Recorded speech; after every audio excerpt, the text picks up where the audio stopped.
ఆరాధన వలన ప్రభు మహిమ పొందారు. ఆయన మనలను ఆత్మతో బలపరిచారు. దేవునామానికి మహిమ కలుగును గాక. వాతావరణం ఇలా ఉన్నా సరే, ఎలా ఉన్నా సరే, తుఫాన్ అయినా సరే, ఉపద్రవమైన ఖడ్గమైన వస్త్రహీనత అయినా సరే, ఆయన నామమునికి మహిమ. ఆమేన్. హల్లెలూయా. హృదయపూర్వకంగా ఆరాధించిన వారందరూ అంతరంగంలో సంతోషించారని నేను విశ్వసిస్తున్నాను. Praise lord. హల్లెలూయా. సరే, సమయం కొద్దిగా ఉంది, త్వరగా వర్తమానంలోకి వెళ్దాం. ఈ దినం ఏర్పాటు చేయబడిన దావగూడూరులో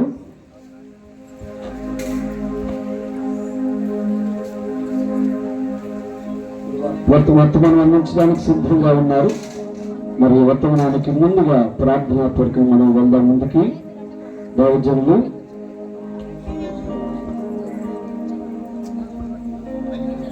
సురేష్ గారు, కందుకూరులో పరిచయం చేస్తున్న సురేష్ గారు ముందుకు వస్తుండగా చెప్పడం ద్వారా సరే ప్రార్థనాపూర్వకంగా వాక్యాన్ని మనం విందాం. అందరు కళ్ళు మూసుకున్నాము. కళ్ళు మూసుకోండి. ప్రార్థన. దైవజనులు అనిల్ కుమార్ గారు ప్రార్థన నడిపిస్తారు. ప్రార్థన చేసుకుందాం. ఈ 3 పూట్ల ఎంతో అద్భుతంగా, ఆశ్చర్యకరంగా దేవుడు ఈ గ్రామాన్ని, ఇది ఒక కులం, ఒక జాతి, ఒక మతంకు సంబంధించింది కాదు.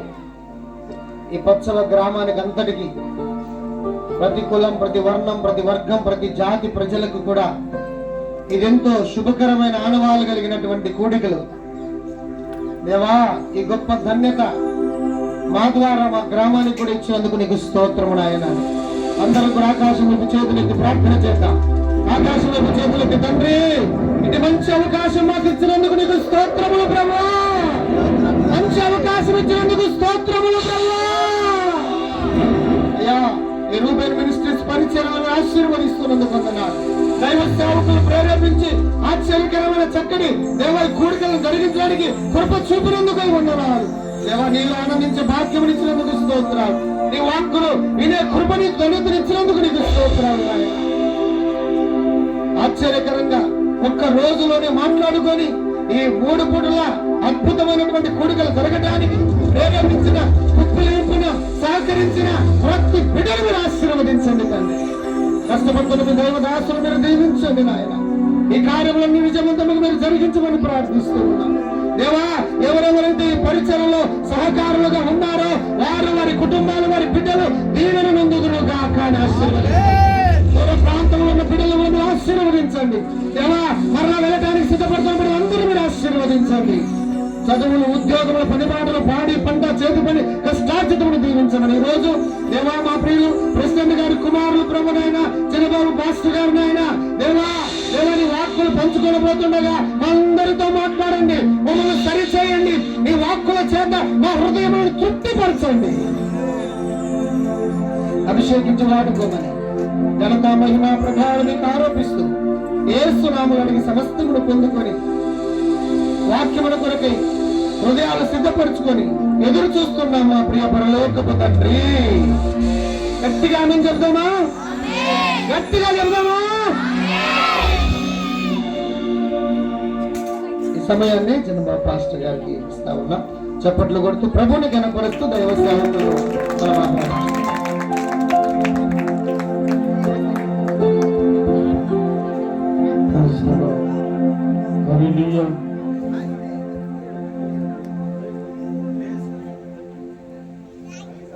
Praise the Lord. Hallelujah. Hallelujah. Hallelujah. Hallelujah. మన ప్రభువును రక్షకుడైన యేసుక్రీస్తు నామములో పిల్లరా, మీ అందరికీ కూడా నా హృదయపూర్వక వందనాలు తెలియజేస్తా ఉన్నాను. దేవుడు తన కృపలో మనందరినీ కూడా గడిచినటువంటి దినాల నుండి ఆయన తన రెక్కల చాటును భద్రపరిచిన దేవుడు, సంరక్షించి కాపాడిన దేవుడు, మరలా తిరిగి మనకిచ్చినటువంటి ఈ గొప్ప సమయం కొరకై సమస్త ఘనత దేవుడికి కలుగును గాక. హల్లెలూయా. హల్లెలూయా. ప్రత్యేకించి ఈ 2వ రోజు అనుకొని పరిస్థితుల్లో అప్పటికప్పుడు విశ్వాసులు ఎంతో ఆసక్తితో ఈ కూడిక జరిపించుకోవాలని తలంచిన ఈ తలంపును దేవుడు స్థిరపరిచి నిన్నటి దినాన చక్కగా దేవుని యొక్క కూడిక జరగడానికి తన కృపను దేవుడు అనుగ్రహించాడు. ఈ రెండవ రోజు కూడా తిరిగి మరలా మనమందరం కూడా సమకూర్చబడి దేవుడు మనకు అనుగ్రహించిన ఈ గొప్ప ధన్యతను బట్టి దేవునికి మహిమ కలుగును గాక. హల్లెలూయా, హల్లెలూయా.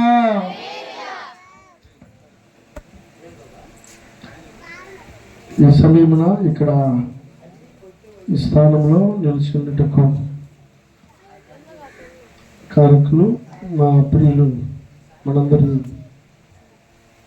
రూబల్ మినిస్ట్రీస్ డైరెక్టర్ గారైన డేవిడ్ పలయ్య గారికి, అలాగే ప్రెసిడెంట్ గారైన యేసరత్నయ్య గారికి, అలాగే స్థానిక దైవజనులు తిమోతయ్య గారికి, అలాగే ఇక్కడ చేరి వచ్చినటువంటి దైవజనులు అనిలయ్య గారికి, అలాగే రవీంద్రయ్య గారికి, అలాగే సురేష్ అన్నకి, అలాగే దయాకుమార్ భాష గారికి, వీరందరికీ కూడా నా హృదయపూర్వక వందనాలు తెలియజేస్తా ఉన్నాను.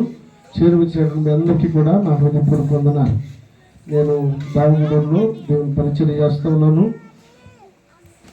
మన శ్రీ యేసరత్నయ్య గారి యొక్క కుమారుణ్ణి, చిన్న కుమారుణ్ణి దేవుని యొక్క పిలుపుని బట్టి, దేవుని యొక్క పిలుపు నాకున్నటువంటి పరిస్థితుల్లో 2015లో నేను పంచాయతీరాజ్ శాఖలో కంప్యూటర్ ఆపరేటర్గా చిలుకులపాడులో పనిచేస్తూ ఉన్న సమయంలో దేవుడు తన మాట చేత నన్ను దర్శించినప్పుడు నేను వెంటనే విధేయత చూపించి, అంతకుముందు నా తల్లిగారు నేను పరిచర్య చేయాలని ఎంతో ఆసక్తి కలిగి ఉండేది. ఆ పరిచర్య చేయడానికి దేవుడు పిలిచినప్పుడు చూద్దామని చెప్పనని అమ్మ మాటను చాలాసార్లు పెడచెవిని పెట్టాను. తల్లి మానక ప్రార్థన చేస్తూ ఉన్న సందర్భాన్ని దేవుడు జ్ఞాపకం చేసుకుని దేవుడు 2015లో నన్ను దర్శించి తన యొక్క సేవా పరిచర్య నిమిత్తమై తన యొక్క వాక్కుతో దేవుడు నన్ను పిలువగా నేను దేవుని యొక్క పరిచర్య నిమిత్తమై గుడివాడ ఇంగ్లీష్ బైబిల్ కళాశాలలో 3 సంవత్సరాలు తరఫీదు పొందిన తర్వాత 2018లో తిరిగి ఇంటికి వచ్చాను. తిరిగి ఇంటికి వచ్చినటువంటి 2వ రోజు అమ్మ చనిపోయింది. ఆ తర్వాత ఇక దేవుని యొక్క పరిచర్య ఎక్కడికో వెళ్ళిపోదామని చెప్పని అనుకున్నటువంటి నా తలంపులన్నింటినీ కూడా పక్కన పెట్టేసి నాన్నకు తోడుగా ఉండాలి అన్నటువంటి ఆలోచనతోటి ఇక దావగూడూరులోనే నాన్నకు సహకారంగా ఉంటూ పరిచర్య చేస్తూ ఉన్నాను. ఇప్పటికి 7 సంవత్సరాల నుండి దేవుని యొక్క పరిచర్యలో ముందు కొనసాగుతూ ఉన్నాను. మా పెద్దక్క కుమార్తెను నేను వివాహం చేసుకొని అక్కడే నాన్నని జాగ్రత్తగా చూసుకుంటూ అలాగే పరిచర్య చేస్తూ ముందు కొనసాగుతూ ఉన్నాను. దేవుని స్తోత్రం చెల్లిద్దాం. హల్లెలూయా, హల్లెలూయా.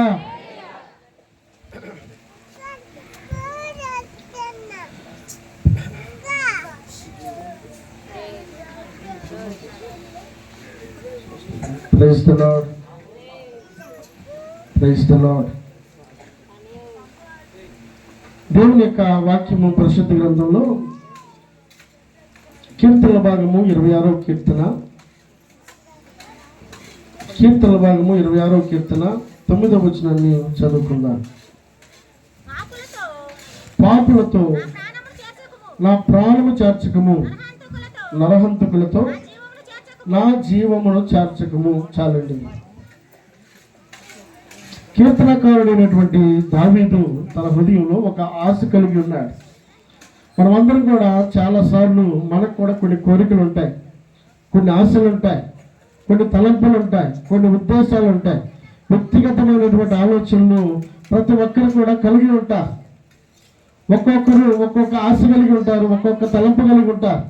ఇదిగో చనిపోయేలోపు నేను ఇది చేయాలి, అది చేయాలి, అలా ఉండాలి, ఇలా ఉండాలి అని ఈ భూలోకంలో సర్వ మానవాళి రకరకాల ఆలోచనలో ముందు కొనసాగుతూ ఉండగా కీర్తనకారుడు దావీదు కూడా ఒక ఆశ ఉందట, ఒక ఆలోచన ఉంది, ఒక తలంపు ఉంది, ఆయనకంటే ఒక ఉద్దేశం ఉంది, ఆయనకంటే ఒక గురి ఉంది, ఆయనకంటే ఒక గమ్యం ఉంది, ఆయనకంటే ఒక ఆలోచన కలిగినటువంటి వారుగా దావీదును మనం అక్కడ చూస్తా ఉన్నాం.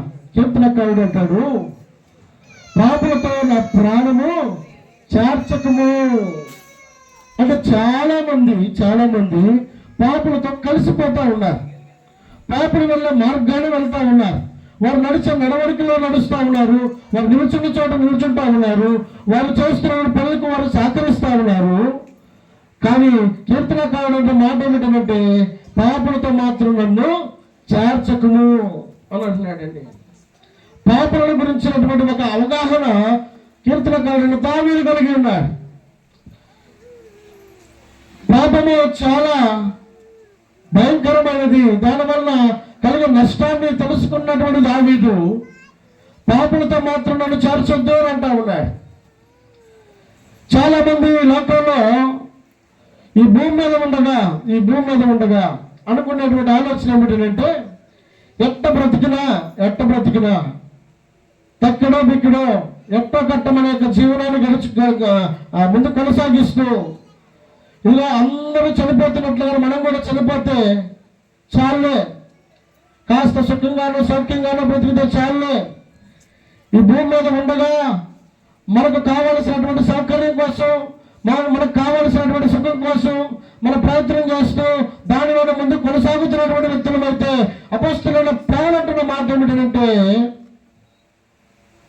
మనము ఈ లోక సంబంధమైనటువంటి ఆలోచన కలిగి ఈ జీవితం మట్టుకే మనం క్రీస్తును నమ్మిన వలన మనకంటే దౌర్భాగ్యం ఇంకెవరు కూడా లేరు అని అంటున్నాడండి. ఈ జీవిత కాలం మట్టుకే మనం క్రీస్తును నమ్మిన వలన అంటే ఏంటి?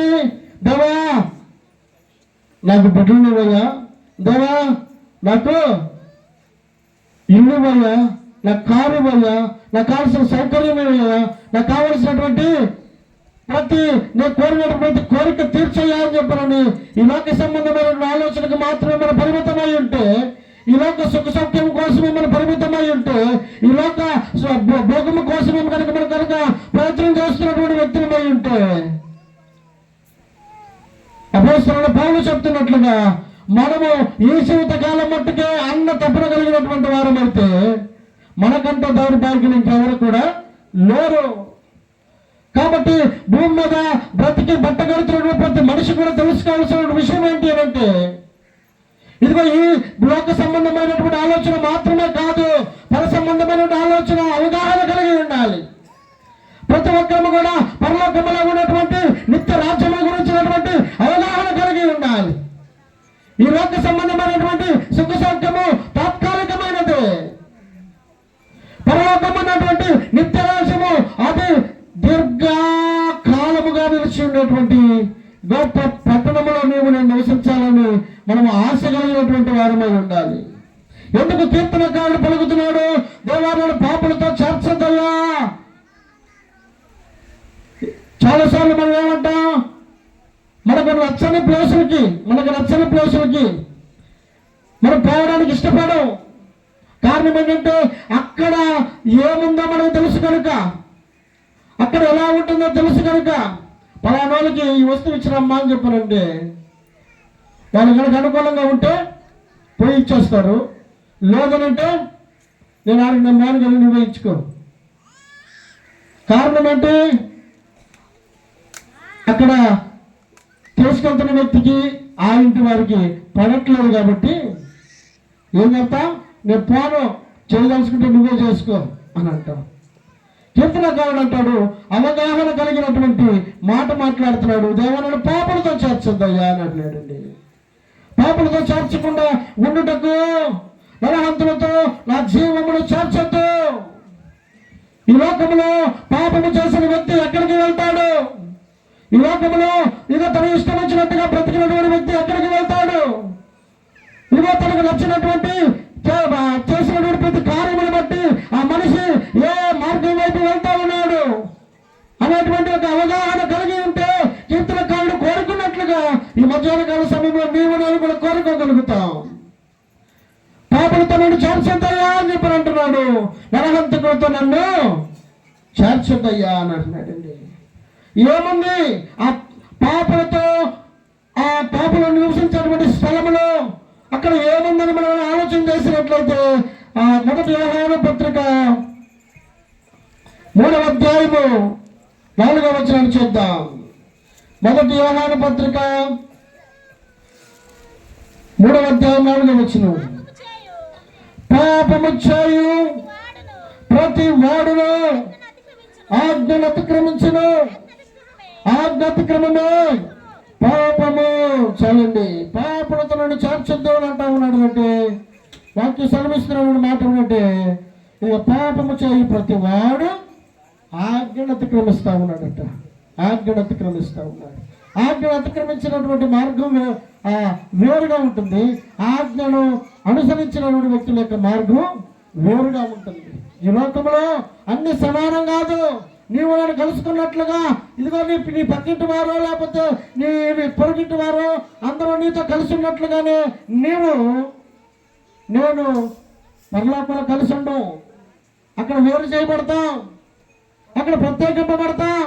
పరిశుద్ధులు నివసించే స్థలం వేరు, పాపలు నివసించే స్థలం వేరు. ఆ పరిశుద్ధులు నివసించే వ్యక్తులు ఆజ్ఞను అనుసరించే వ్యక్తులై ఉంటారు. వాక్యం సెలవిస్తున్న మాట, పాపము చేయి ప్రతి వాడును ఆజ్ఞను అతిక్రమిస్తున్నాడట. అతిక్రమిస్తా ఉన్నాడు. మొదటి మానవుడైనటువంటి ఆదాముతో దేవుడు అనుసరించి దేవుడు ఆలోచన చేసినటువంటి ప్రతి మాటల గురించి మనం ఆలోచన చేస్తే దేవుడు చెప్పింది ఒకటి, ఆదాము చేసింది మరొకటి.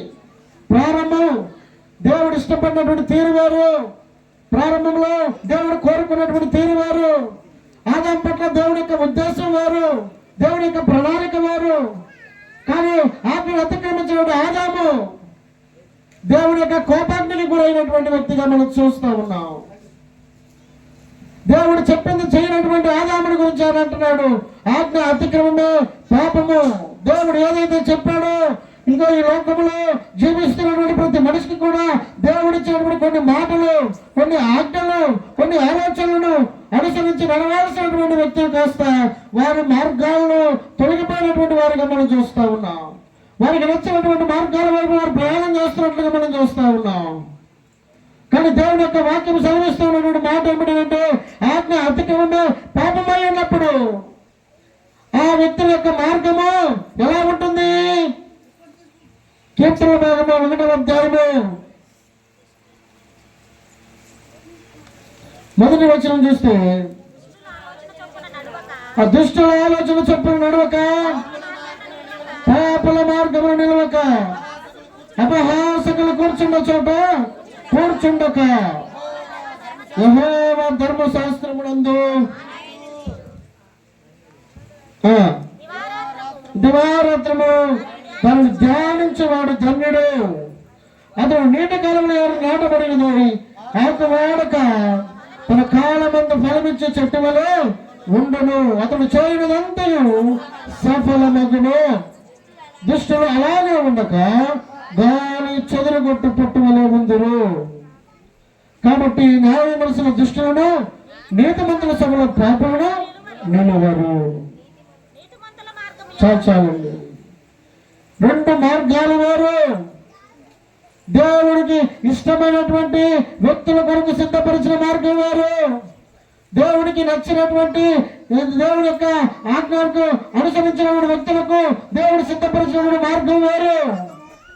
నాకు సెలవిస్తున్నటువంటి మాట, దేవుడి యొక్క మాటను మధ్యాహ్నకాల సమయంలో జ్ఞాపకం చేసుకోగలిగితే దేవుడి యొక్క వాక్యం సెలవిస్తున్నటువంటి మాట ఏంటంటే ఇదిగో న్యాయ విమర్శల దుష్టులను నీతిమంతుల సభలో పాపలను నిలువరు. చేయాల్సిన పని ఏమిటి? ఇక దేవుడి ఆజ్ఞలు అతిక్రమించకుండా ఉండాలి అని అంటే దేవుడి యొక్క మాటను అనుసరించిన వ్యక్తులుగా నేను ఉండాలి అని అంటే వాక్యం సెలవిస్తూ ఉంది, దుష్టుల ఆలోచన చొప్పున నడవకూడదు. 2వది పాపుల మార్గమున నిలవకూడదు. 3వది అపహాసకులు కూర్చున్న చోట కూర్చోకూడదట.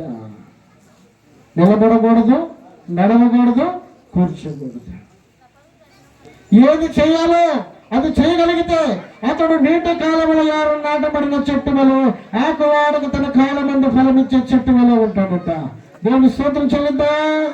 హల్లెలూయా, హల్లెలూయా. దేవుడి వాక్యం సెలవిస్తా ఉంది, వాక్యాన్ని అతిక్రమించిన వ్యక్తి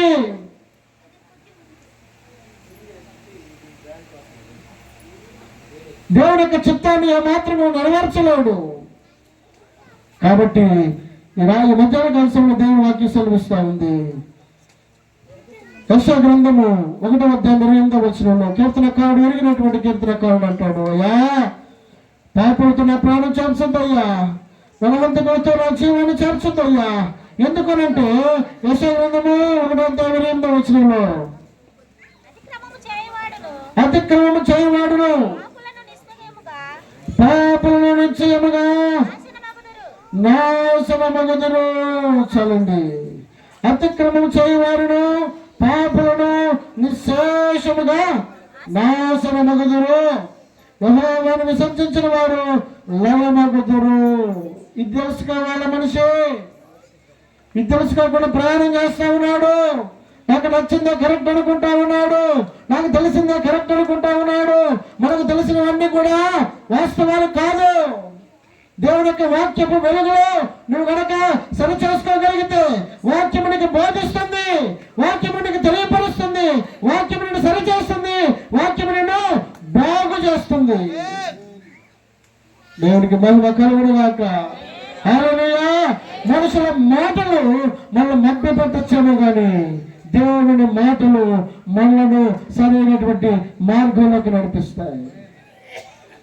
దేవుని యొక్క వాక్యము జీవపు ఓట లాంటిది. దేవుని యొక్క వాక్యము చీకటిలో నడుస్తున్న వ్యక్తికి అది వెలుగుగా ఉంటుంది, సరైన మార్గాన్ని నిర్దేశిస్తుంది దేవుని యొక్క వాక్యము. కాబట్టి ఈ భూమి మీద ఉండగా అందరూ ఒకటి అనుకోవద్దు. ఇక్కడ కలిసి ఉన్నట్లుగా మంచివారు చెడ్డవారు కలిసి ఉన్నట్లుగా అక్కడ కూడా కలిసి ఉంటారని అనుకోవడానికి వీల్లేదు. దేవుని వాక్యం ముందుగా తెలియపరుస్తున్న మాట ఏమిటంటే అతిక్రమం చేయవారును పాపలను నిశ్శేషముగా. ఇక దాంట్లో సందేహమే లేదు. నిశ్శేషం అని అంటే సందేహమే లేదు. దేవుడు ఖచ్చితంగా సుస్పష్టంగా తెలియపరుస్తూ ఉన్నాడు. ఇక్కడ మనం సర్దుకోవచ్చు, సరిపెట్టుకోవచ్చు, కానీ అక్కడ సర్దుకోవడానికి సరిపెట్టుకోవడానికి వీలు లేదు. ఇక్కడ ముఖముఖాలు చూసుకొని మనం సర్దుకొని పోవచ్చు. ఇక్కడ మనకున్నటువంటి బంధుత్వాన్ని బట్టి మనం సరి చేసుకొని పోవచ్చు. కానీ దేవుడితో సంబంధం లేకుండా ఆయన స్థానంలో అక్కడ నివసించాలన్న ఆలోచన మనకు ఒకవేళ కలిగి ఉంటే అది ఏమాత్రం కూడా ఫలించదు. ఈ భూమి మీద ఉండగానే నేను తెలుసుకోవాల్సిన మార్గాన్ని కీర్తనకారుని ద్వారా ఈ మధ్యాహ్న కాలంలో దేవుడు జ్ఞాపకం చేస్తా ఉన్నాడు. దావీదు కోరుకుంటున్నాడు, దేవాలను పాపలతో చేర్చుద్దయ్యా. కారణం ఏంటంటే ఇదిగో అతిక్రమం చేయవారిని పాపలను నిశ్శేషముగా లయమైపోతారు, నశించిపోతారు. కాబట్టి నశించిపోయే వారితో మాత్రం నన్ను చేర్చుద్దయ్యా. రెండో మాట ఏమంటాడు? మత్తయి రాసిన సువార్త 25:26. మత్తయి రాసిన సువార్త 25:26. 26. 25:26. అందుకు అతని యజమానుడు వానిని చూచి సోమరమైన చెడ్డదాసుడా, నేను విత్తిన చోట కోయవాడును, చల్లని చోట పంట కూర్చుకుని వాడునని నీవు ఎరుగుదువా. 30 మరియు పనికి మాలిన ఆ దాసుని వెలుపటి చీకటిలోనికి త్రోసివేయండి, అక్కడ ఏడ్పును పండ్లు కొరిపటయు ఉండునను. చాలండి. పాపలు నివసించే చోట, పాపలకు ఇచ్చినటువంటి స్థానము, పాపల కొరకై సిద్ధపరిచినటువంటి స్థలము, ఆజ్ఞను అతిక్రమించిన వారికి సిద్ధపరిచిన స్థలములో వారు నాశనమైపోతారు, వారు లయమైపోతారు, వారు కనబడకుండా పోతారు. అంత మాత్రమే కాదు, అక్కడ ఎప్పుడు పండ్లు కొరుకుటై ఉంటుందట. సంతోషం కాదు. ఇక్కడ ఇష్టానుసారంగా వారికి ఇష్టానుసారంగా బ్రతకడానికి ఇక్కడ ఒక స్వేచ్ఛ ఉంటే ఉండొచ్చేమో. ఇక్కడ దేవుడు ఇచ్చినటువంటి స్వేచ్ఛను దుర్వినియోగపరుచుకున్నట్లుగా అక్కడ దుర్వినియోగపరుచుకోవడానికి వీలు ఉంటుంది అనుకోవచ్చేమో. కానీ దేవుడు వాక్య సెలవిస్తూ ఉంది, నువ్వు ఆశించినట్టుగా ఎక్కడ చేసినటువంటి ఆలోచనగా అక్కడ మాత్రం ఉండదు. పాపలు నిశ్శేషముగా లయమైపోతారు. అంత మాత్రమే కాదు, వారందరూ కూడా ఎప్పుడు పండ్లు కొరకటి వారికి మిగిలిన స్థలం అది. మూడవది ఎరిగిన సత్యం ఏంటంటే అక్కడ మత్తయి సువార్త 25:41 నుండి చూద్దాం. 25:41 అప్పుడు ఆయన ఎడమ వైపున ఉన్న వారిని చూచి, శపింపబడిన వారలారా, నన్ను విడిచి అపవాదికిని వాని దూతలకును సిద్ధపరచబడిన నిత్యాగ్నిలోనికి పోవుడి.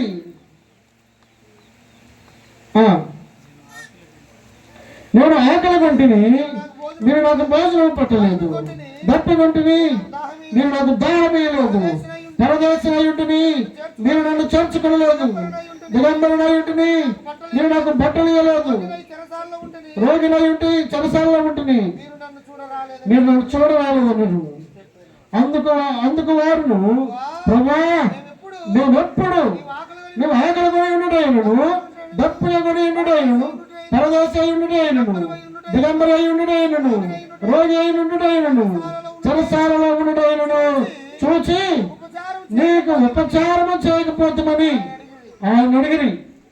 అందుకాయన మిక్కిలి అల్పులైన వీరిలో ఒకరికైనను మీరు నాకు చేయలేదు కనుక నాకు చేయలేదని మీతో నిశ్చయముగా చెప్పుచున్నాను నేను. దేవునికి స్తోత్రం చెల్లిద్దాం. హల్లెలూయా. 46 చూద్దాం. మీరు నిత్య శిక్షకుడు, నీతిమంతులు, నిత్య జీవమునకును. నిత్య శిక్ష, నిత్య జీవము ఎవరికి అనుగ్రహించబడుతుంది? దేవుని యొక్క ఆజ్ఞను అనుసరించిన వ్యక్తులకు నిత్య జీవము. ఆజ్ఞను అతిక్రమించినటువంటి వ్యక్తులు, దేవుని యొక్క మాట చొప్పున చేయనటువంటి వ్యక్తులు, దేవుడి యొక్క ఇష్టాన్ని గౌరవించినటువంటి వ్యక్తులు, దేవుడు కోరుకునే దాన్ని చేయనటువంటి వ్యక్తులకు నిత్య శిక్షట.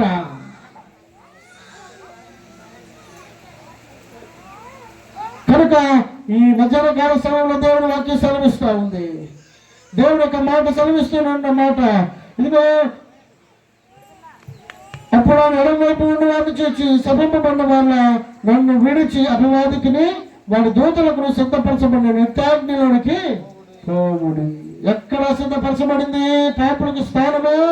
నిత్యాగ్నిలోకి వారికి స్థానాన్ని సిద్ధపరిచి ఉన్నాడు దేవుడు. నిత్యాగ్నిలో ఎల్లప్పుడూ కాలుతున్నటువంటి అగ్నిలో వారు కాలిపోతూ ఉంటారు. దేవుడికి ఆజ్ఞను అతిక్రమించినటువంటి వ్యక్తులకు దేవుడిస్తున్నటువంటి స్థానం ఎక్కడంటే నిత్యాగ్ని అట. అది ఎల్లప్పుడూ మండుతూనే ఉంటుంది. ఆ మండే మంటల్లో వారు కాలుతూనే ఉంటారు, కానీ వారికి ఏమాత్రం కూడా నెమ్మది ఉండదు. కనుక పరిశుద్ధ గ్రంథంలో ధనవంతుడని ఒక వ్యక్తి ఉన్నాడు. తనకు కావాల్సిన సంపదనంతటి కూడా సమకూర్చుకొని తాను జీవించినటువంటి సౌఖ్యమైనటువంటి జీవితం అనుసరిస్తూ తాను బ్రతికినంత కాలం ఈ భూలోక సంబంధమైనటువంటి సౌఖ్యాన్ని ఏమాత్రం విడిచిపెట్టకుండా చక్కగా బ్రతుకుతున్నాడు. కానీ దేవుడు మాత్రం ఎరిగిలేడు. దేవుడు మాత్రం తెలుసుకోవాలా. ఇదే శాశ్వతం అనుకుంటున్నాడు, ఇదే సంతోషం అనుకుంటున్నాడు, ఇదే నిత్య జీవం అనుకుంటా ఉన్నాడు, ఇదే ఎల్లకాలం ఉంటుంది అనుకుంటున్నా ఉన్నాడు. ఎల్లకాలం ఉంటుంది అనుకున్నటువంటి జీవితం కాస్త దినాలు గడిచే కొద్ది, సంవత్సరాలు గడిచే కొద్ది, వయసు మీరుతున్న కాలంలో వృద్ధాప్యంలో ఆయన కూడా మరణించాడు, చనిపోయాడు. చనిపోయినటువంటి తర్వాత తన జీవితం ఏంటో తెలుసుకున్నాడంటే ఏమైంది? తండ్రివైన అబ్రహమా, నీ కుడి పార్శ్వం ముందు కూర్చున్నటువంటి లాజరును అతని చిటికిన వేలతోటి ఒక నీటి బొట్టున నాలుక మీద వెయ్యమని ప్రాధాయపడ్డాడు. ఏమాత్రం కూడా ఇక్కడ వారు అక్కడికి, అక్కడ వారు ఇక్కడికి రావడానికి వీల్లేదని చెప్పనని తెగదింపులు చేసినటువంటి మాటను మనం అక్కడ చూస్తా ఉన్నాం. ఈ భూలోక సంబంధమైన సౌఖ్యము శాశ్వత కాలము మన జీవంలోకి నడిపించదు, కానీ దేవుని యొక్క మాట ప్రకారంగా నేను అనుసరించి నడవగలిగితే నిత్య జీవం అనేది ఒకటి ఉంది, నిత్య నరకాగ్ని ఒకటి ఉంది. నిత్య జీవాన్ని ఈ మధ్యాహ్న కాల సమయంలో గుర్తెరిగి ఉండగలిగితే దాని మీద కోరుకున్నట్లుగా నీవు కూడా కోరుకోగలుగుతావు. దేవా, నన్ను పాపులతో చార్చకము, నరహంతకులతో నా జీవమును చేర్చకద్దయ్యా, చేర్చొద్దు అంటున్నాడండి. ఎందుకు చేర్చొద్దు అంటున్నాడు? కలుగుతున్న నష్టాలన్నింటినీ కూడా ఎరిగి ఉన్నాడు కనుక. ఈ మధ్యాహ్న కాల సమయంలో నీవు కూడా నీకు ఇష్టమైనట్లుగా నువ్వు జీవిస్తున్నటువంటి వ్యక్తివైతే, నీకు నచ్చినట్లుగా నువ్వు జీవిస్తున్నటువంటి వ్యక్తివైతే, నువ్వు కోరుకున్నట్లుగా జీవిస్తున్నటువంటి వ్యక్తివైతే, ఇది దేవుడి చిత్తమని ఎరిగి ఉండకుండా నీ ఇష్టమే అది దేవుడి చిత్తమన్నట్లుగా నువ్వు మనకి ప్రయాణిస్తున్నటువంటి వ్యక్తివైతే, ధనవంతుడు ప్రాధాన్యపడి బ్రతిమాలినప్పటికీ తనకు అవకాశం దొరకక ఎంత విసర్జింపబడ్డాడో నీ స్థానం కూడా ఆ స్థానంలో ఉంటుంది. నీ భూలోకంలో ఉండగా నువ్వు సిద్ధపడాల్సిన తీరు, నువ్వు ఎరిగి ఉండాల్సిన సత్యము, నువ్వు తెలుసుకోవాల్సిన గమ్యాన్ని తెలుసుకోవాలి. పిల్లలు స్కూల్కి వెళ్ళారు అనుకోండి, ఎందుకు స్కూల్కి వెళ్తారు? ఒక టీచర్ని చూడడానిక, పాఠాలు నేర్చుకోవడానిక, తోటి విద్యార్థులు చూసి రావడానిక వాళ్ళు అవుతుంది. దేనికోసం వెళ్తున్నారు? పాఠాలు నేర్చుకోవడానికి. పాఠాలు నేర్చుకుంటేనే ప్రమోట్ అవ్వగలుగుతారు పై క్లాసులకి. నేర్చుకోలేకపోతే మళ్ళీ తిరిగి అదే స్కూల్లో పడేస్తారు, అదే క్లాసులో పడేస్తారు. డెవలప్ అయ్యే కొంది క్లాసులు మారుతూ ఉంటాయి. అతను ఉత్తీర్ణత సాధించే కొంది ఒక దాంట్లో పాస్ అయ్యే కొలది అతడు ఒక ఉద్యోగానికి అర్హత సాధించగలుగుతాడు. దేవుని యొక్క వాక్యము నీ హృదయంలో, నీవు ఈ భూలోకంలో దేవుడు నీ కోసం సిద్ధపరిచినటువంటి ఈ మాటలు కనుక వినకుండా బంధువుల్లో, రక్త సంబంధికుల్లో, లేకపోతే ఈ భూ సంబంధమైనటువంటి రక్త సంబంధికుల కోసమే మనం కనుక సమయాన్ని వెచ్చిస్తూ ఉంటే, వాస్తవాన్ని తెలుసుకోకుండా, వాస్తవాన్ని ఎరిగి ఉండకుండా, నీ ఇష్టాన్ని, నీ యొక్క నీ తెలిసిన జ్ఞానాన్ని నడుస్తున్న వ్యక్తి అయితే నువ్వు ఏ మాత్రము కూడా దేవుని యొక్క మార్గంలో నడవడానికి అవకాశము లేదు. కాబట్టి ఈ భూమి మీద ఉండగానే నేను ఏమై ఉన్నాను, నేను ఎక్కడికి వెళ్ళాలన్న సత్యాన్ని నువ్వు తెలుసుకుని ఉండగలిగితే కీర్తనకారుడు కోరుకున్నట్లుగా దేవా నన్ను పాపులతో చేర్చుద్దయ్యా అని చెప్పానని నువ్వు పలకగలుగుతావు. దీని స్తోత్రం చెల్లిద్దాం. హల్లెలూయా, హల్లెలూయా. కాబట్టి వాక్యం సెలవిస్తూ ఉంది.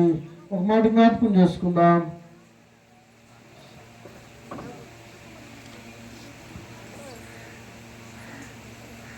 సామెతల గ్రంథం 8వ అధ్యాయం 13వ వచనంలో, సామెతల గ్రంథం 8వ అధ్యాయం 13వ వచనం, అతిక్రమములను దాచిపెట్టువాడు వర్ధిల్లడు, వాటిని ఒప్పుకొని విడిచిపెట్టువాడు కనికరము పొందును. అతిక్రమములు దాచిపెట్టువాడు వర్ధిల్లడు. ఏమాత్రము డెవలప్ అవ్వలేడు. ఇక పాస్టర్ గారు చెప్తున్న మాట ఈ మధ్యకాల సమయంలో నీవు గనక విడిచిపెడుతున్నట్లయితే దానివల్ల కలిగే ప్రయోజనం ఏమీ లేదు. కానీ మనకున్నటువంటి అతిక్రమం ఏదైతే ఉందో, మనకున్నటువంటి పాప దోషం ఏదైతే ఉందో, మనం ఏ మార్గం నుండి దూరం అయిపోయామో, ఏ మార్గము నుండి వైదొలిగిపోయామో, ఏ మార్గమును అనుసరించడం లేదు, ఏ మార్గమును మనం తృణీకరించామో, ఈ మధ్యకాల సమయంలో నువ్వు జ్ఞాపకం చేసుకోగలిగితే దేవా దావీదు కోరుకున్నట్లుగా నన్ను పాపులతో చేర్చుతారని నీవు కూడా పలకగలుగుతావు. లేదు నాకు తెలిసినటువంటి ఆలోచన ప్రకారంగానే నేను ఉంటాననుకుంటే దానివల్ల కలిగే ప్రయోజనం లేదు.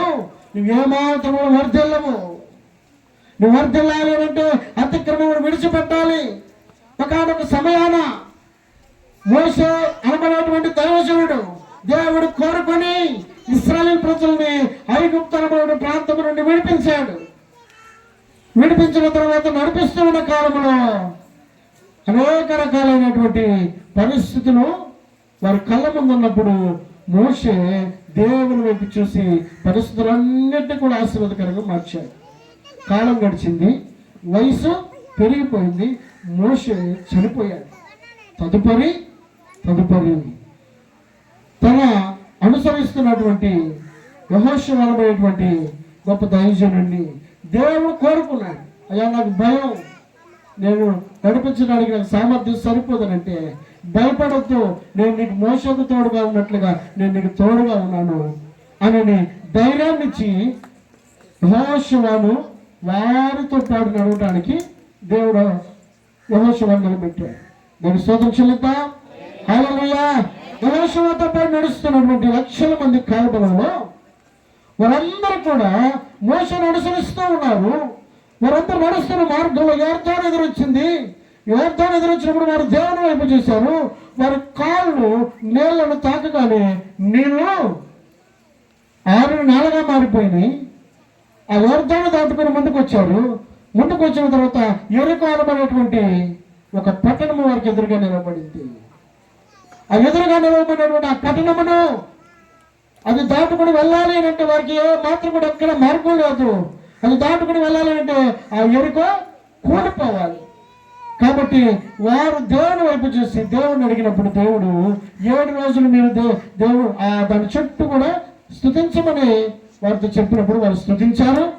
దేవుడు అద్భుత కార్యం చేసి ఆ యెరికో గోడను కూల్చివేశాడు.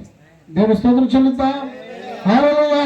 ఇప్పుడు దేవుడు చెప్తున్న మాట ఏమిటంటే, యెహోషువ, ఇదిగో ఈ యెరికో శపితమైనటువంటి స్థలం కాబట్టి ఇక్కడ మీరు ఏది ముట్టద్దు అని అన్నాడు, ఏది మీరు తాకద్దు అని అన్నాడు. అక్కడ ఉన్నటువంటి ప్రజలందరినీ కూడా యెహోషువ చెప్పాడు, అయ్యా, ఇది దేవుని ద్వారా శపితమైనటువంటి స్థలం కాబట్టి ఈ స్థలాన్ని మీరు ఏ మాత్రం కూడా ఏ వస్తువు కూడా మీరు ముట్టొద్దు అని చెప్పారంటే అందరూ కూడా ఊకొట్టారు. యెహోషువ కూడా తెలియదు, అందరూ నా మాట అన్నారు కావాలని చెప్పి అనుకున్నాడు. అందరూ కూడా యెహోషువ మాటను అనుసరించినట్లుగానే కనబడుతున్నారు. యెహోషువ చెప్తున్నటువంటి మాట ప్రకారముగా వారు నడుస్తూ ఉన్నారు. మొత్తానికి ఆ యెరికో దాటుకుని వెళ్ళిపోయిన తర్వాత జరిగిన పరిస్థితి ఏంటంటే, వారికి ఎదురైనటువంటి సమస్య హాయి అనేటువంటి ఒక పట్టణం మీదకి యుద్ధానికి వెళ్ళారు. అప్పటికి యోర్దానును వారు జయించారు, యెరికోను వారు జయించారు. తదుపరి హాయి అనేటువంటి పట్టణం దగ్గరికి వెళ్ళేసరికి అక్కడ ఉంది ఎంతమంది, మొత్తం తిప్పి కొడితే 3,000 మంది ఉన్నారు. వీరెంతమంది ఉన్నారు? లక్షల మంది ఉన్నారు. వారి మీదకి యుద్ధానికి వెళ్తే లక్షల మంది కలిగినటువంటి యెహోషువ సైన్యం ఓడిపోతుంది. ఇంకో హాయి పట్టణం గెలుస్తూ ఉంది. కారణం ఏంటి? ఓటమిని చూస్తున్నటువంటి యెహోషువ కన్నీటి పర్యంతమై తన యొక్క తలను నేల మట్టుకు వంచి ఉపవాసం అంటే ప్రార్థన చేస్తూ కన్నీరు కారుస్తూ, దేవా, ఎన్నడూ కూడా మాకు అపజయాన్ని మేము చూసిన వారం కాదు, నష్టాన్ని చూసిన వారం కాదు, ఏనాడు కూడా వెనకడుగు వేసిన వారం కాదు. నిన్ను నమ్మిన బిడ్డలు నువ్వు ఎన్నడూ విడిచిపెట్టవు, నీ నమ్మిన బిడ్డలు ఎన్నడూ కూడా నువ్వు త్రోసేసే దేవుడు కాదు.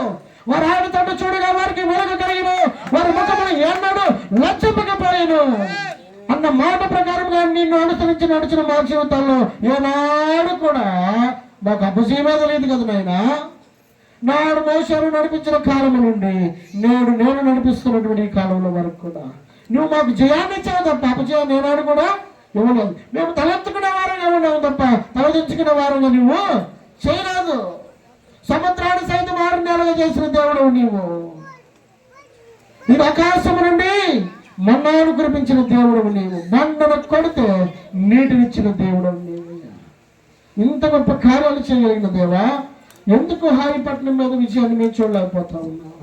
ఉన్న 3,000 మందే కదా, నువ్వు లక్షల మంది ఉన్నావు, ఎందుకు మాలో ఉన్నటువంటి లోపం ఏంటి అని దేవుని ప్రాధాన్యపడతా ఉన్నప్పుడు దేవుడు యెహోషువతో మాట్లాడుతున్నాడు. ఇదిగో నీతో పాటు నడిచినటువంటి ఆకాను అనబడేటువంటి ఒక వ్యక్తి ఉన్నాడు.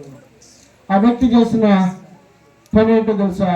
ఇదిగో ఏ ఎరుకో నేను శపితమైన స్థలం అని చెప్పాను, ఏ ఎరుకో ఇదిగో దాన్ని ఏది మీరు ముట్టదని చెప్పాను, ముట్టకూడదన్న స్థలమును అతడు బంగారు కమ్మిని శీనారు వస్త్రమును తీసుకువెళ్ళి తన గుడారము మధ్యలో గుంట త్రవ్వి పూడ్చిపెట్టి ఎవరిని తెలియనట్లుగా మౌనంగా ఇన్ని రోజులు గడుపుతూ వచ్చాడు. ఎవరు తెలియదు అనుకుంటున్నాడు, ఎవరికి తెలియదు అనుకుంటా ఉన్నాడు. సమస్తాన్ని చూసే దేవుడు ఆకారాన్ని చూస్తున్నాడు అన్న విషయాన్ని తెలుసుకోలేకపోయాడు. ఇది అద్భుతములు చేయగలిగినటువంటి దేవుడు నిన్ను నన్ను గమనించలేడా, నిన్ను నన్ను చూడలేడా? కీర్తనకారుడు దావీదు అంటాడు 39వ కీర్తనలో, దేవా నా ముందు నా వెనకనే ఉన్నావు, నేను కూర్చుంటా నేను లేచుటా నీకు తెలియను, నా మాట నా నాలుకకు రాకముడిపై నీవు నన్ను ఎరిగి ఉన్నావు అన్న సత్యాన్ని తెలుసుకోనటువంటి ఆకాను కప్పిపుచ్చుతున్నాడు. అందరూ అడుగుతున్నాడు, యెహోషువ భవిష్యుడు కదా, ఇది అపజయాన్ని చూసినప్పుడు అయ్యా మీలో ఎవరైనా కానీ ఏదైనా దేవుడు ఎందుకు ఏమైనా పాపం చేశారా, ఏదైనా పొరపాటు చేశారా, ఏదైనా తప్పు చేశారా, ఎందుకు మనకి ఈ అపజయం కలుగుతా ఉంది, ఎందుకు ఈ నష్టం కలుగుతా ఉంది, ఎందుకు ఈ కీడు కలుగుతా ఉంది, ఎందుకు ఈ నింద వస్తా ఉంది, ఎందుకు మనం విజయాన్ని చూడలేకపోతా ఉన్నాం అలాంటి అందరూ కూడా మేమందరం పర్ఫెక్ట్ అని చెప్పినట్టుగా యెహోషువను నమ్మిస్తా ఉన్నారు. దాచిపెట్టినటువంటి ఆకాను సైతం కూడా ఎరగనట్టే ఉన్నాడండి, ఎరగనట్టే ఉన్నాడు. నేను మనము చేస్తున్న పని ఒకవేళ నీ భర్త చేసే పని నీ భార్యకో లేదా బిడ్డకు తెలియకపోవచ్చు, కానీ భార్య చేసే పని భర్త బిడ్డలకు తెలియకపోవచ్చు, బిడ్డలు చేసే పని తల్లిదండ్రులు తెలియకపోవచ్చు, తల్లిదండ్రులు చేసే పని బిడ్డలు తెలియకపోవచ్చు. కానీ సమస్తాన్ని చూసే దేవుడు ఒక ఆయన ఉన్నాడు. ఆయన మనం పరిశీలన చేస్తామన్న గ్రహింపు కనుక మనం కలిగి ఉంటే దేవుని వాక్య సెలవిస్తాం, తప్పిదములను దాచిపెట్టుకున్నవాడు వర్ధిల్లడు, వాటిని ఒప్పుకొని విడిచిపెట్టేవాడు కనకరము పొందును. దేవుడికి మహిమ కలుగును గాక. ఆయన కటాక్షించే దేవుడు, ఆయన కృప చూపే దేవుడు, ఆయన క్షమించే దేవుడు. మనం తప్పుని కనుక ఒప్పుకోగలిగితే, దేవా నేను పాపినయ్యా అని ఒప్పుకోగలిగితే శిలువ మీద ఉన్నటువంటి దొంగను సైతము కూడా ఆయన ప్రేమించినటువంటి దేవుడు.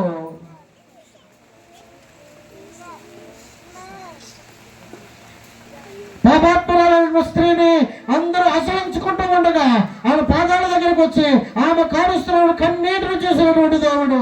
ప్రజలందరూ కూడా ఆయన గురించి తప్పుగా అనుకుంటున్నప్పటికీ సీమోను అనుకున్నటువంటి వ్యక్తి సైతము ఈయన కూడా ఆమెతోటి ఆ పాపము కలిగినట్టు వ్యక్తి అయి ఉండొచ్చేమో, తాకిన కూడా కాముగా ఉన్నాడని చెప్పారని సీమోను కూడా ఆయన గురించి తప్పుగా అనుకుంటా ఉన్నాడు.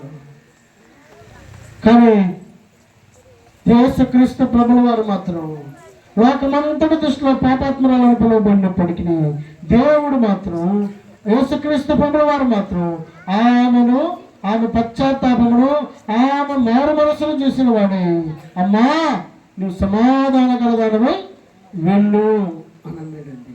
అమ్మ అని పిలవగలిగేటువంటి సహృదయం దేవునికి కలిగి ఉన్నాడు. కారణం ఏంటి? ఆమె ఒప్పుకుంటా ఉంది, మాట్లాడకనే తన కన్నీటితోటి ఆమె యొక్క క్షమాపణ కోరుతున్నటువంటి సహృదయాన్ని దేవుడు చూశాడు. దేవుడికి మహిమ కలుగును గాక. హల్లెలూయా. ఆయన నిన్ను నన్ను ప్రేమించే దేవుడు, కటాక్షించే దేవుడు, కృప చూపే దేవుడు, ప్రేమించగలిగినటువంటి గొప్ప దేవుడు ఆయన. అలాంటి గొప్ప దేవుడు ఆకాను జీవితంలో జరిగినటువంటి పరిస్థితి ఏమిటంటే ఆకాను ఏమాత్రం కూడా ఒప్పుకోవడం లేదు, దాచిపెట్టే సంగతి కప్పపుచ్చుతానే ఉన్నాడు. అయ్యా నేను పాపం చేశాను, ఈ పొరపాటు చేశాను, ఈ తప్పు చేశాను, ఇదిగా నీకు విరోధముగా ఉన్నాను అన్న విషయాన్ని ఏమాత్రం కూడా ఒప్పుకొనక ఆకాను దాచిపెట్టుకున్నవాడు ఉన్నాడు. దినాలు గడుస్తున్నాయి, రోజులు గడుస్తున్నాయి, సేవకుడు ఉపవాసం ప్రార్థన చేస్తున్నాడు. ఏమాత్రం కూడా తన హృదయము మార్చుకోలేదండి. ఒక రోజు తప్పును ఒప్పుకోక తప్పలేదు,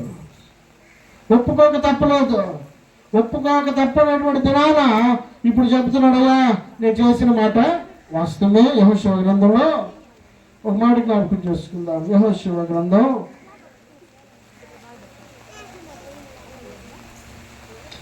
20వ వచనం 7వ అధ్యాయంలో 20వ వచనం.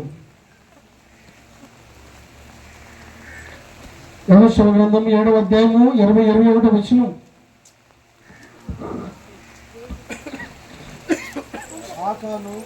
ఆకాను యెహోషువతో ఇశ్రాయేలీయుల దేవుడైన యెహోవాకు విరోధముగా నేను పాపము చేసినది నిజమే. ఎప్పుడు ఒప్పుకున్నాడు తెలుసా? రోజులు గడిచే కొంది, దినాలు గడిచే కొంది ఇక తప్పదు అని అనుకున్నాడు. రోజులు ఒప్పుకుంటున్నాడు. అప్పటి వరకు ఒప్పుకోవడానికి ఇష్టపడలా, కప్పిపుచ్చుకోవడానికి ఇష్టపడుతున్నాడు. చాలాసార్లు మనం పాపలము, మనం దేవుడికి విరోధముగా చేస్తామన్న సత్యాన్ని ఒక పట్టాలను ఒప్పుకోం. ఎందుకంటే మన కరెక్ట్ అనుకుంటా ఉంటాం. ఎవరికి వారే నేను చేసేది కరెక్ట్ అనుకుంటా ఉంటాం. నా ఆలోచన కరెక్ట్ అనుకుంటా ఉంటాం. నా మాట కరెక్ట్ అనుకుంటా ఉంటాం. కానీ అక్కడ ఆకాను సైతము చెప్తున్న మాట ఏమిటంటే, ఆకాను యెహోషువతో ఇశ్రాయేలు దేవుడిని యెహోవాకు విరోధముగా నేను పాపము చేసినది నిజము. పట్టుకున్నప్పుడు చదువుతున్నాడు యెహోషువ, ఆకాను ఇది నువ్వే చేసావు కదా, నేను చేసింది మాత్రం నిజమే. తర్వాత దోపుడు సొమ్ములో ఒక మంచి శీనారు పై వస్త్రమును 200 తులముల వెండిని 50 తులముల ఎత్తుగల ఒక బంగారు కమ్మిని నేను చూచి వాటిని ఆశించి తీసుకుంటుని, అదిగో నా డేరా మధ్య అవి భూమిలో దాచబడి ఉన్నవి. ఆ వెండి దాని క్రింద ఉన్నదని ప్రత్యుత్తరం ఇచ్చి తాను చేసినదంతయు ఒప్పుకొనెను.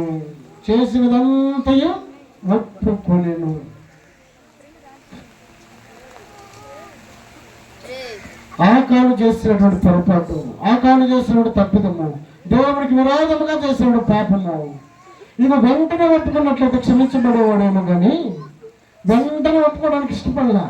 దాచిపెట్టి తప్పదు అనుకున్నప్పుడు ఒప్పుకున్నాడు.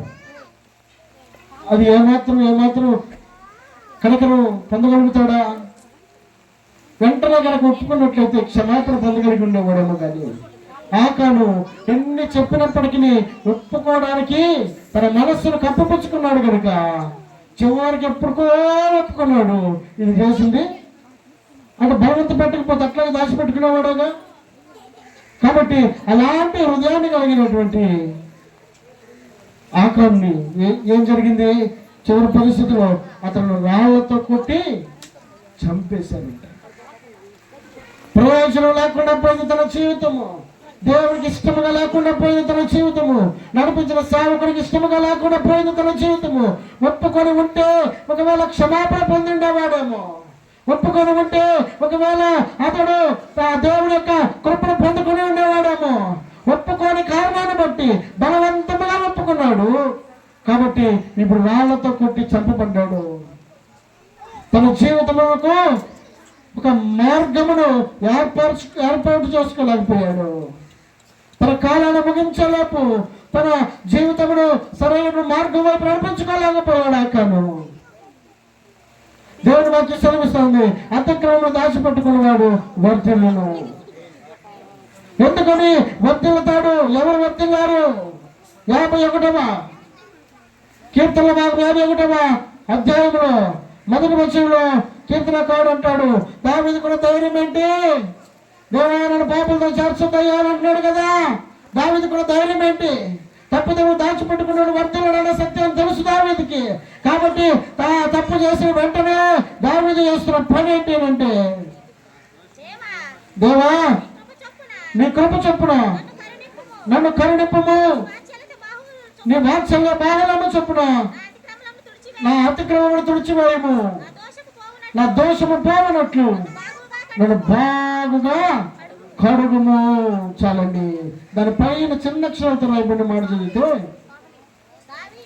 దావీదు అమ్మా బెత్షెబా యొద్దకు వెళ్ళిన తర్వాత నాతానును ప్రవక్త అతనిని వద్దకు వచ్చినప్పుడు అతడు రచించిన కీర్తన. నాతాను ప్రవక్త వచ్చి మాట చెప్పాడు, దావీదు ఇది పొరపాటు అనగానే వెంటనే తన తప్పిదములను ఒప్పుకోవడానికి ఇష్టపడ్డాడు. దేవుడికి మహిమ కలుగును గాక. హల్లెలూయా. ఆకాను బలవంతంగా ఒప్పుకున్నాడు, కానీ శిక్షను తప్పించుకోలేకపోయాడు. ఇవి దావీదు మాత్రం ఒక్క మాటకే సరి చేయబడడానికి ఇష్టపడ్డాడు. ఒక్క మాటకే తన తప్పిదాన్ని తెలుసుకున్నాడు. ఒక్క మాటకే దేవుడి యొక్క ఇష్టాన్ని తెలుసుకున్నటువంటి దావీదు అంటాడు, దేవాన్ని నీ కృప చొప్పున నన్ను కరుణించయ్యా, నన్ను కాపాడయ్యా అని దావీదు ప్రతిమాలుతా ఉన్నాడు. కనుక దావీదు దేవుని యొక్క క్షమాపణ పొందినవాడే. క్షమాపణ పొందినటువంటి దావీదు జీవితంలో నూతన జీవితము ప్రారంభిస్తా ఉన్నాడు. ఒక మాట జ్ఞాపకం చేసుకుందాం. కీర్తన భాగము 26వ అధ్యాయము ఇందా చదివిన మూలవాక్యం నుండి ఆ కీర్తన భాగము 26వ అధ్యాయం మొదటి వచనం. యెహోవా, నేను యథార్థవంతుడిని ప్రవర్తించుచున్నాను, నాకు తీర్పు తీర్చుము, ఏమీ సందేహపడకుండా యెహోవా యందు నేను నమ్మిక ఉంచి ఉన్నాను. యెహోవా, నన్ను పరిశీలించుము, నన్ను పరీక్షించుము, నా అంతరంగములను నా హృదయమును పరిశోధించుము. నీ కృప నా కన్నుల ఎదుట ఉంచుకొని ఉన్నాను, నీ సత్యం అనుసరించి నడుచుకొనిచున్నాను. పలికి మాలిన వారితో నేను సాంగత్యము చేయను, వేషధారులతో పొందు చేయను. దుష్టుల సంగము నాకు అసహ్యము, భక్తిహీనతలను సాంగత్యము చేయను. నిర్దోషులను నా చేతులు కడుగుకొంటిని. యెహోవా, నీ బలిపీఠము చుట్టూ ప్రదక్షిణ చేయుదును, అచ్చడి నీకు కృతజ్ఞతాస్తుతులు చెల్లించుదును, నీ ఆశ్చర్య కార్యములను వివరించును. యెహోవా, నీ నివాస మందిరమును, నీ తేజో మహిమ నిలుచు స్థలమును నేను ప్రేమించుచున్నాను. చాలండి. మాకు మనిషిలో పరిపూర్ణత, ఇంకో దేవుని క్షమాపణ పొందినటువంటి వ్యక్తి కలిగి ఉండాల్సిన గుణ లక్షణాలను ఇంకో దావీదు చేతిలో కనపరుస్తూ ఉన్నాడు. కాబట్టి దావీదు అంటాడు, దేవా, ఇన్ని మంచి లక్షణాలు కలిగి ఉన్నాను కదా, ఇన్ని గుణ లక్షణాలు నేను కలిగి ఉన్నాను కదా, నేను యథార్థంగా ప్రవర్తిస్తా ఉన్నాను, ఇదిగో దేవా, నేను నీ యందు నమ్మిక ఉంచి ఉన్నాను. దేవా, నీ కృప చొప్పున నీ కనుల ఎదుట నేను నడుచుకుంటూ ఉన్నాను, నీ సత్యాన్ని అనుసరిస్తూ నడుస్తూ ఉన్నాను. పలికి వారితో నేను సాంగత్యం చేయడం లేదు, వేషధారులతో నేను పొందు చేయడం లేదు, దుష్టుల సంఘం నాకు అసహ్యంగా ఎంచుకుంటా ఉన్నాను, భక్తిహీనులతో నా సాంగత్యము చేయడం లేదు. నిర్దోషులు నా చేతులు కడుక్కుంటూ ఉన్నాను కనుక నీ బలిపీఠము చుట్టూ ప్రదక్షిణ చేస్తా ఉన్నాను, నీకు కృతజ్ఞతాస్తుతులు చెల్లిస్తా ఉన్నాను, ఆశ్చర్యకరాలను వివరిస్తా ఉన్నాను, నీ మందిరంలో నేను ప్రేమిస్తా ఉన్నాను. కాబట్టి ఒక దేవుణ్ణి ఎరిగినటువంటి ఒక నూతన జీవితమును దావీదు కనపరచబడగలుగుతా ఉన్నాడు. దేవునికి మహిమ కలుగును గాక. హల్లెలూయా. ఇన్ని మంచి లక్షణాలు కలిగి ఉంటే పాపంతో నన్ను అట్టు చేరుస్తావు. బలవంతంతో నా జీవాన్ని ఎట్లా చేరుస్తావు? నీకు విరోధముగా నేను పాపము చేసే ఉన్నంటే ఆ పాపాన్ని ఎప్పుడో ఒప్పేసుకున్నాను కనుక నీకు దేవునికి ఇష్టమైనటువంటి జీవితం నేను గడుపుతా ఉన్నాను. నీ మందిరాన్ని నేను ప్రేమిస్తా ఉన్నానయ్యా, నీ స్థలాన్ని నేను ప్రేమిస్తా ఉన్నానయ్యా. కాబట్టి ఇన్ని గుణలక్షణాలు కలిగినటువంటి కీర్తనకారుడు అంటాడు, దేవా దేవా నన్ను పాపులతో చేర్చుతాయి. ఈ మధ్యకాల సమయంలో నీ జీవితంలో కూడా నీవు కూడా ఎరిగి ఉండాల్సిన సత్యము, ఒకవేళ నువ్వు మంచి గుణలక్షణాలు కలిగి ఉంటే నీవు కూడా ఈ మధ్యకాల సమయంలో దేవుడితో మాట్లాడు, దేవా నా జీవాన్ని పాపులతో చేర్చుద్దయ్యా, దేవా నా జీవాన్ని నీవు నరవంతకులతో చేర్చుద్దయ్యా. ఇక నేను నీకు వస్తున్నాను, నమ్మకంగా యథార్థంగా పరిశుద్ధంగా జీవించడానికి ఇష్టపడుతూ ఉన్నానయ్యా, నాలో ఉన్న పాపం అంతటి విడిచిపెట్టడానికి ఇష్టపడుతూ ఉన్నానయ్యా. దేవా, నువ్వు క్షమించే దేవుడవు, ప్రేమించే దేవుడవు. కాబట్టి దేవా, నీ కృప చొప్పున నన్ను ఒకసారి జ్ఞాపకం చేసుకోమని నువ్వు అనగలిగితే దేవుడు మధ్యాహ్నకాల సమయంలో దర్శించడానికి ఇష్టపడతా ఉన్నాడు. స్తోత్రం. ఆ రీతిగా కళ్ళు మూసుకున్నాడు, మోకరించండి. అద్భుతమైన వర్తమానాన్ని భావజనులు నిలబెట్టుకుని ప్రభు మనతో సూటిగా మాట్లాడారు.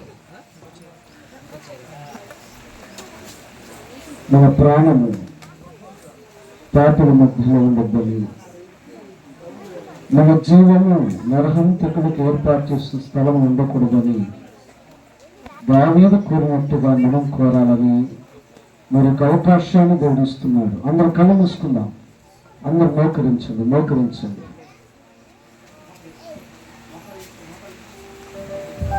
నీతిమంతుల సభలో పాపలు నిలవరు. హల్లెలూయా. ఈ మధ్యాహ్న వేళ దేవుడు నేను నీతిమంతుడిగా చూడాలనుకుంటున్నాను. యథార్థమైన హృదయాన్ని చూడాలనుకుంటున్నాను. పరిశుద్ధతను నీలో చూడాలని ఆశపడుతున్నాడు దేవుడు. ఈ లోక సంబంధమైన నటనా జీవితాన్ని వదిలిపెట్టి పర సంబంధమైన తలంపులే కలగడాలని దేవుడు ఉద్దేశించి మాట్లాడుతున్నాడు.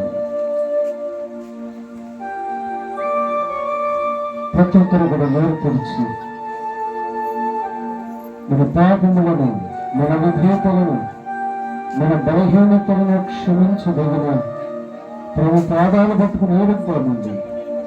పాపాత్మురాలైన స్త్రీ తన కన్నీళ్లతో ఆయన పాదాలను తడుపుతుంది. అంతగా ప్రభుని క్షమాపణ అడుగుతుంది, పశ్చాత్తాపడుతుంది.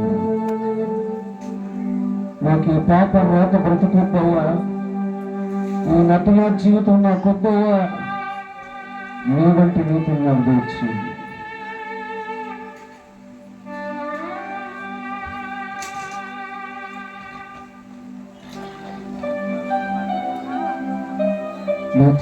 హల్లెలూయా.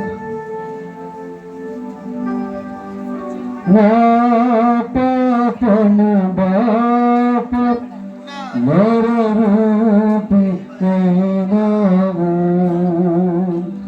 నా శాపము బాప నలిగి వ్రేలాడితును, నా పాపము పాప నరరూపి కైనావు, నా శాపము పాప నరరూపి వైనావు, నీలో చేర్చుకున్నావు.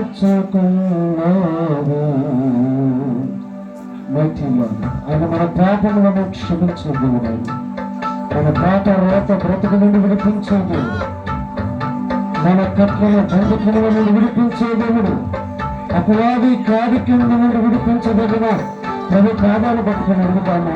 దావీదంటున్నాడు కదా, నా యందు శుద్ధుల భయం కలవచ్చు, నీతో సమ్మతిపడే కృపను నాకు అనుగ్రహించయ్యా. అలా నూతనముగా మనస్సును అనుగ్రహించుకోండి తండ్రి. నా దినం ఆత్మ తీసుకున్నాను, నీ సన్నిధిలో నేను తోసివేయవద్దు. బ్రతిమలాడుతున్నాడు బాబు. ఆ రీతిగా అందరూ లేచి నిలబడినట్లయితే, అందరూ లేచి నిలబడినట్లయితే ప్రభుత్వాలు అలా నన్ను క్షమించు, నా విధేయతను క్షమించు, నా లోకమును క్షమించు, నా బలహీనతను విడిపించు, అపరాధి కార్యక్రమం నుండి విడిపించు. నీ నీతిని నాకు దయచు, నీ పరిశుద్ధత నాకు దయచని ఉన్నాం.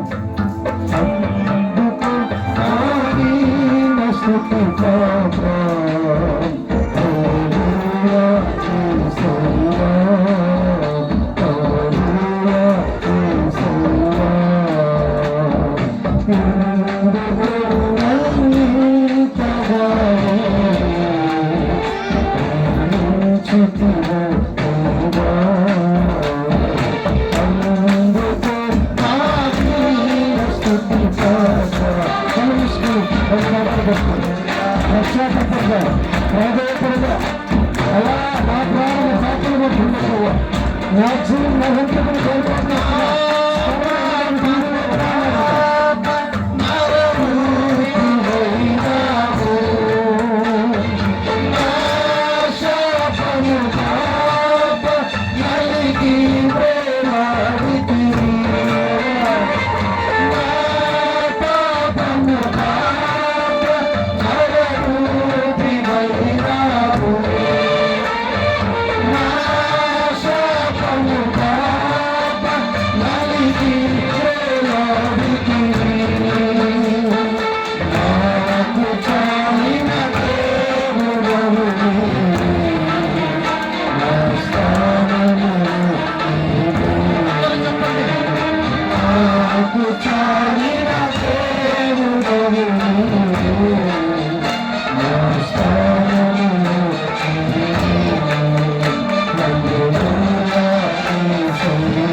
Mighty Lord, hallelujah.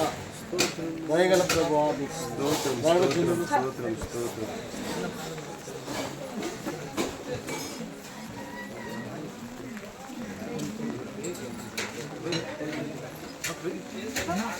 అలాగే ప్రార్థన చేసుకుంది. ఆకాశం వైపు రెండు చేతులు ఎత్తి ప్రభువా దేవా ఆశ్చర్యకరముగా దేవా ఈ 3 పూట్ల మాకు దైవ సేవకులతో కలిసి నేను ఆరాధించే కృపను మాకు ఇచ్చినందుకు స్తోత్రాలు. నీ వాక్కులు బయలుపరిచినందుకు నీకు స్తోత్రాలు. నిజమేనాయనా దేవా దేవా ఇంత జీవితాన్ని జీవించాం, నీ త్యాగాన్ని గుర్తెరిగాం తండ్రి. తండ్రి మా ప్రాణం మా జీవము తండ్రి నరహంతకులతో పాపులతో ఉంచొద్దు దేవా తండ్రి. తండ్రి నీకు వందనాలు ప్రభా. పరలోకంలో నీ రాజ్యములు మేము ఉండడానికి ప్రభా మీరు చూపిన ఈ అపూర్వమైనటువంటి ప్రేమకై నీకు స్తోత్రము నాయన. దైవ సేవకుల ద్వారా మాకు ఇచ్చిన అద్భుత వర్తమానముకై నీకు స్తోత్రము నాయన. మా జీవితాలు మా ఘటములను మేము ఎలాగూ కాపాడుకునవలెనో దేవా ఈ మీటింగుల ద్వారా మాతో మాట్లాడినందుకు నీకు స్తోత్రం. పరిశుద్ధాత్మ యొక్క కార్యముల చేత మా కుటుంబాలు పరిచర్య సంఘం సేవకులను నింపినందుకు నీకు స్తోత్రములు. ఈ రూబేన్ మినిస్ట్రీస్ వ్యవస్థ ద్వారా జరుగుతున్న కార్యములన్నీ విజయవంతంగా మీరు జరిగించి మహిమ పొందమని ఘనత మహిమ ప్రభావాలు మీకు ఆరోపిస్తూ ఈ పరిచర్యకు ప్రోత్సహించిన ప్రతి కుటుంబాన్ని ప్రతి వ్యక్తిని దైవ సేవకులను వారి కుటుంబాలను దీవించి ఆశీర్వదించమని ప్రార్థిస్తున్నాను. ఈ పరిచర్యలో ప్రభావ పాలు పంపులు పొందిన ప్రతి దైవ సేవకుని కుటుంబాన్ని దీవించండి. స్థానికంగా ఉన్న బిడ్డలందరినీ మీరు ఆశీర్వదించండి.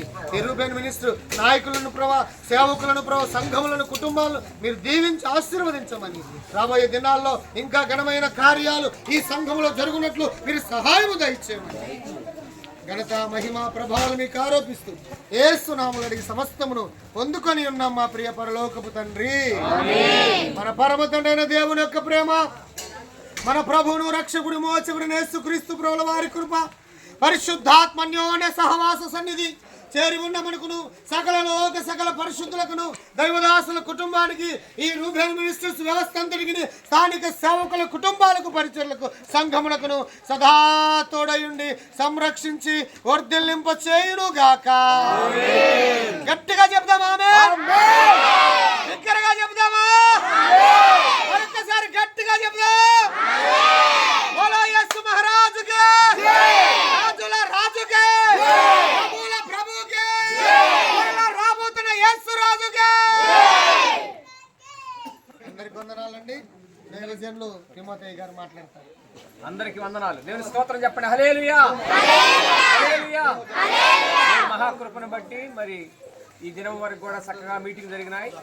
రాత్రి కూడా కూటం ఉంది కాబట్టి అందరూ కూడా సిద్ధపడి రావాలి. ప్రతి ఒక్క కుటుంబం కూడా రాత్రి జరుగుతున్నటువంటి మీటింగ్కి అందరు రావాలి. దైవ సేవకులు మన మధ్యకి రాబోతున్నారు. అద్భుతమైనటువంటి సేవకులైన చక్కని సందేశం ఇవ్వబోతా ఉన్నారు. కాబట్టి ప్రార్థన పూర్వకంగా అందరూ సిద్ధపడి రావాలని మీకు అందరికి 2 చేతులు జోడించి నమస్కారం చేస్తున్నా. దేవుని స్తోత్రం చెప్పండి. హల్లెలూయా. తప్పకుండా రండి. కాబట్టి మీకోసం అందరూ మరి సంఘస్థులు మరి అందరూ మంచిగా భోజనం ఏర్పాటు చేశారు. అందరూ భోజనం చేసి అందరికి భోజనం చేసాము. అందరూ భోజనం చేసి సంఘాన్ని దీవించి అలవలసిందిగా మనం చేస్తున్నాం. దేవునికి స్తోత్రం. మరి ఈ రోజున వాక్యం అందించినటువంటి దైవదాసులు మరి చంద్రబాబు గారికి నా ప్రత్యేకమైన వందనాలు. వేదికను అలంకరించిన సేవకులందరికీ కూడా ప్రత్యేకమైన వందనాలు. అనిల్ పాస్టర్ గారికి నాకు వందనాలు. దేవునికి స్తోత్రం. మళ్ళా ఈ రోజు కూడా మన మధ్యలో మొత్తం కలిసి పరిచర్యలో పాల్గొని ఉంటుంది. స్తోత్రం. హల్లెలూయా.